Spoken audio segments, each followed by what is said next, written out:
ازيكم؟ الوصفة بتاعتنا هنعملها ببطاطساية واحدة بس، بجد يعني تحفة. البطاطس دي صحيح خضار بس نينجا بجد، بيعمل وصفات كتير جدا تحفة حلوة قوي.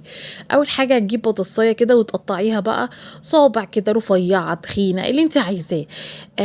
وهنعمل بقى ايه، هنسلق البطاطس دي نص سلقة، يعني ما تستكيش عليها قوي في السوى لدرجة انها تتهري، عشان احنا عايزينها متماسكة شوية.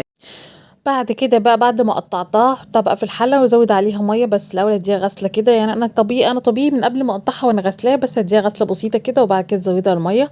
واحط بقى ايه، معلقه ملح كمان. وبعد كده بقى احطها على النار. في الوقت بقى ده تعالوا نحضر مع بعض الخليط بتاعنا، اللي هو عبارة عن كوباية دقيق قصادها كوباية مية. وعلى فكرة الخليط ده بيتبقى منه كمان وبشيله برضو في التلاجة عادي، واكمل عليه تاني يوم اقلي فيه عادي.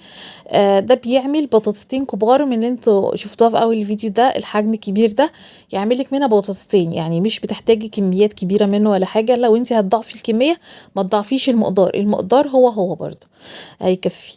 بعد كده بنحط بقى معلقة صغيرة ملح، معلقة صغيرة بيكنج باودر، نص معلقة صغيرة بابريكا، ونص معلقة كركم، وكمان كمون. عايزة اقول لكم اللي هيدينا للخلطة دي هيخلي البطاطس لونها ذهبي، هو الكركم مع البابريكا.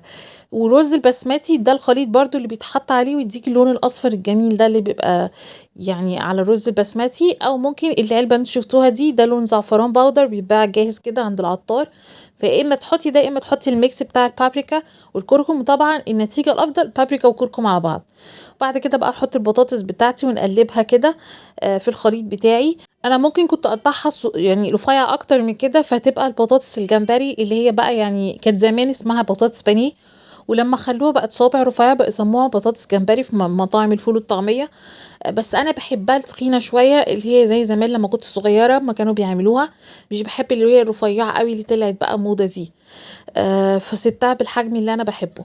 بعد كده بقى انا هختبر الزيت، انا لازم الزيت بتاعي يبقى سخن جدا. وبعد كده نهدي النار، بعد ما نحط البطاطس نخليها متوسطة مش عالية قوي، عشان ما تلونش بسرعة جدا وتلاقيها بقى لا انا عايزاه يعني تقرمش، بس ايه، على نار متوسطة مش هادية قوي. برضو لو هادية قوي الخليط بتاعك مش هيقرمش، وهتلاقيه بقى ايه، طري مش مقرمش. يعني ايه، النار متوسطة والزيت سخن جدا. ونقلبها كده زي ما انتم شايفين بقى بتاخد لون جميل جدا بجد. وفي النهاية كمان هتشوفوه. تعالوا بقى شوفوا القمر. خلصت خلاص الكمية كلها، بجد رهيبة يا جماعة.